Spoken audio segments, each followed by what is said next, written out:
sayang, biarkanlah mereka yang ngatur dirinya, masa bundanya ikut campur lagi. Kalau saya cuma mendoakan, kita semua doakan.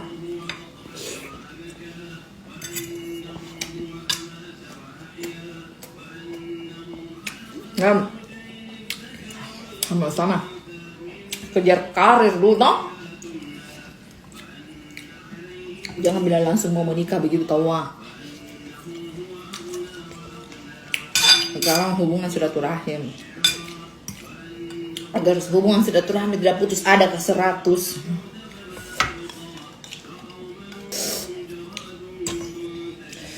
Puji jeung Gonzalo nggak? Coba tanya Puji.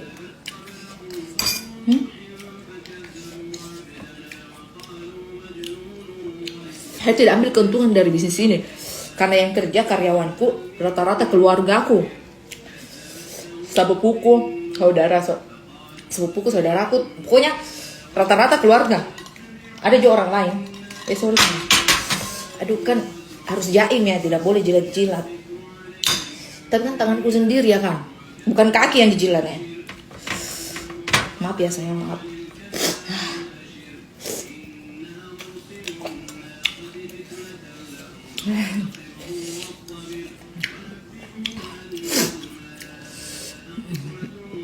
Jangan bahas Puji, oke? Ini Alwasi, siapa itu?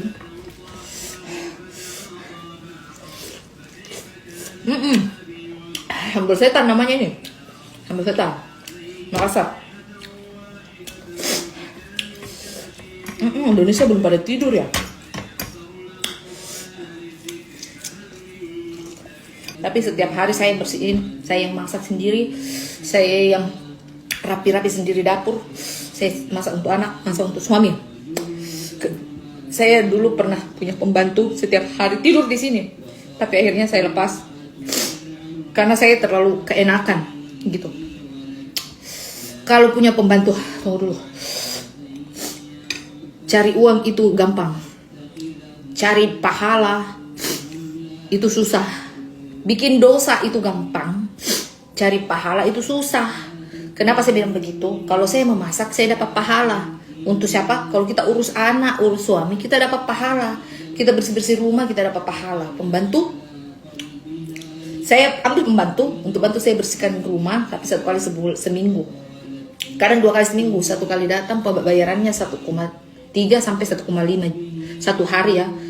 Di sini pembantu begitu, kalau datang jam-jaman, 1 jam itu bayarannya 25, tapi uang 25 real. Jadi saya itu biasa 10 sampai 12 jam pembantuku di rumah ini. Kenapa? Karena susah, cepat. Orang biasanya cuma 6 jam. Biasanya ya 6 jam, 8 jam maksimal pembantunya. Tapi saya di sini bisa 10 sampai 12 jam. Jadi bisa 250 real. 250 real itu 1,3 ya. 1,3 belum lagi ongkos, iya kan?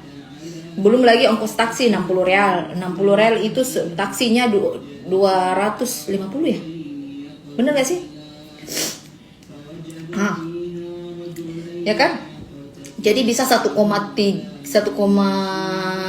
sampai 1,5 1 kali datang. Saya biasa 2 kali seminggu, biasa 1 kali seminggu. Tergantung kalau saya merasa saya kan tidak suka kotor, saya pembersih memang ya. Saya suka rumah bersih. Saya dari dulu seperti itu. Walaupun dulu maksudnya saya tidak punya rumah, masih kos-kosan atau saya kontrakan, saya walaupun bukan rumahku pasti saya ganti ininya, ganti apanya. Karena saya memang tipenya begitu, suka rumah rapi. Semua rumahku desain, dengar kan anak-anakku bilang apa di Makassar itu semua pilihan bunda. Itu benar, saya suka. Walaupun dulu saya bukan rumahku, kalau saya kontrak rumahnya orang, saya perbaiki semua.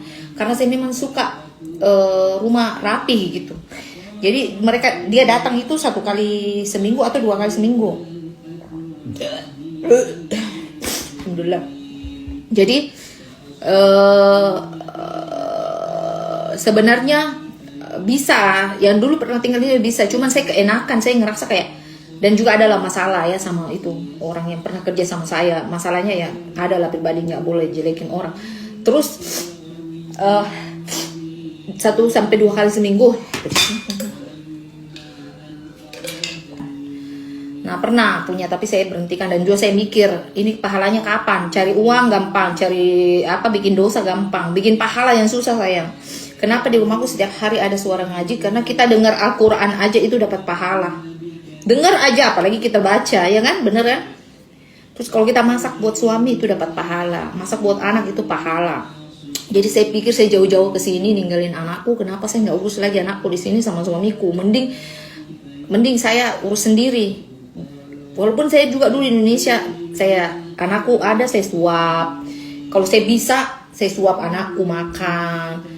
Terus saya masak buat anakku. Kalau memang misalkan satu hari saya penuh full, saya masak pagi. Bang, Dek, ini nanti makan gitu, kayak begitu, makan untuk siang. Kalau misalkan malam saya baru pulang, ya kayak begitu, karena kan saya dulu sibuk sekali. Tapi saya selalu sempatkan masak buat anakku, kayak begitu. Insya Allah kenapa anak-anakku tuh sayang sama saya, karena sesibuk-sibuknya mamanya, pasti mamanya itu tetap aja ada buat makannya anaknya, maksudnya buat nyuapin dia, siapkan dia makanan. Jadi begitu, saya paling utama itu makannya anakku, paling utama makannya. Mau kita banyak uang, tidak ada uang, itu utama anak dulu makan, dimasakin apapun itu pasti nikmat buat dia. Apalagi kalau disuapin, pasti dia sayang, dia akan sayang sama mamanya. Itu resepnya sayang. Kenapa anakku sayang sama saya? Karena saya rajin masakan, saya rajin dimanja. Saya jarang saya ngomong keras, wah gitu. Bodoh apa? Enggak pernah saya ambil cabang bayi, mudah-mudahan enggak ya. Kalaupun saya marah, saya kayak, bang, gak boleh begitu bang. Ini kayak gitu. Saya tidak pernah yang kayak membentak begitu, saya nggak pernah. Nggak boleh sayang. Nggak boleh kita kasar sama anak, supaya anak itu lembut sama mamanya, sama papanya. Jadi anak-anak itu dibimbing itu dengan kasih sayang, kayak gitu, dengan kasih duit. Tapi anakku alhamdulillah tidak ada yang over ya, nggak ada yang over bilang mau ini mau itu, enggak sih. Kalau masih dan saya bisa, ya udah saya kasih. Kalau misalkan saya kadang juga bilang nanti bulan depan, karena kan bulan ini udah begini gitu, kayak begitu. Saya tetap tertib sama mereka. Tapi kalau misalkan yang diminta itu masuk akal, ya saya kasih kayak gitu. Kalau suamiku tinggal di Amerika, di Prancis, saya tidak akan mau ikut. Demi Allah tidak akan saya mau ikut. Sama kan papanya Gonzalo, mana saya mau ikut ke sana. Kita pisah karena dia pulang kan ke negaranya. Nah saya nggak mau ikut, karena saya tidak bisa tinggalkan keluargaku, karena saya sayang sama mamaku, keluargaku. Karena saya saudara cuma 3, kakakku 2, saya anak bungsu, saya anak terakhir, saya anak bungsu, saya anak terakhir.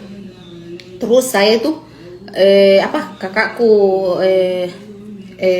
saya dekat sama keluarga, semua keluarga itu dekat. Jadi kita 3 saudara semua dekat, akrab. Dan saya bilang saya tidak mampu tinggalkan Indonesia untuk ikut begini. Tapi pas dapat suami di Mekah, saya pikir kayaknya ini doaku yang diterima. Karena kan saya suka umroh, saya suka berdoa, saya suka mau tinggal di sini. Belum saja ini bisnisku jalan, saya sudah berdoa, ya Allah, mudah-mudahan suatu hari saya mau tinggal di sini. Mudah-mudahan mudahkanlah, berilah jalan. Mudah-mudahan bisnisku atau apa yang saya kerjakan bisa bagus dan saya bisa tinggal di sini.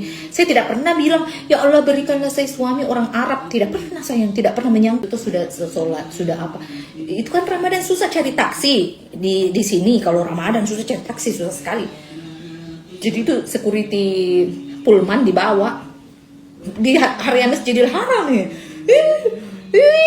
Emang kau situ ketemu calon suamimu di jalanan? Emang kau di situ ketemu di mall? Ketemu di masjid sayang, Masjidil Haram, Masya Allah, tabarakallah. Tapi tidak kupikir bilang itu jodohku, tidak. Sudah nih berdoa itu bulan Ramadan, jam 2 pagi. Langsung itu sama kakakku yang perempuan, Kak Seril ini sama temanku satu. Jadi security lihat saya jongkok berdiri, susah sekali taksi. Tidak lama itu lewat ini mobilnya suamiku. Ditanya sama security, toh ini mereka butuh taksi. Saya kupikir kan tidak tahu apa dia bilang, karena dia bahasa Arab. Suamiku tidak bisa bahasa Indonesia, tidak bisa bahasa Inggris. Nah, aku dengar dia bicara begini, nikop, saya tahu pakai nikop. Sudah langsung ini suamiku bilang tidak bisa, mungkin dia bilang tidak bisa, jadi dia pergi. Dalam hatiku, tidak baiknya, tidak mungkin bantu begitu toh. Pergi, banyak mobil lalu-lalu. Tidak lama itu suamiku kembali putar, Langsung dia bilang, saya kasih turun kok di depan kalau ada taksi ya. Kupikir Nabila saya taksi, dia di taksi pakai bahasa. Kan dia bicara terus kan, tidak ada mengerti, dia tidak mengerti, saya tidak mengerti, ngomong dia bicara sama aku juga tidak mengerti. Ini bicara real. Jadi kok hati-hati kalau kau di tanah haram. Kalau kau di tanah haram, kenapa kau pakai jatuh? Kenapa kau jatuh kamera? Kenapa kau jatuh? Kenapa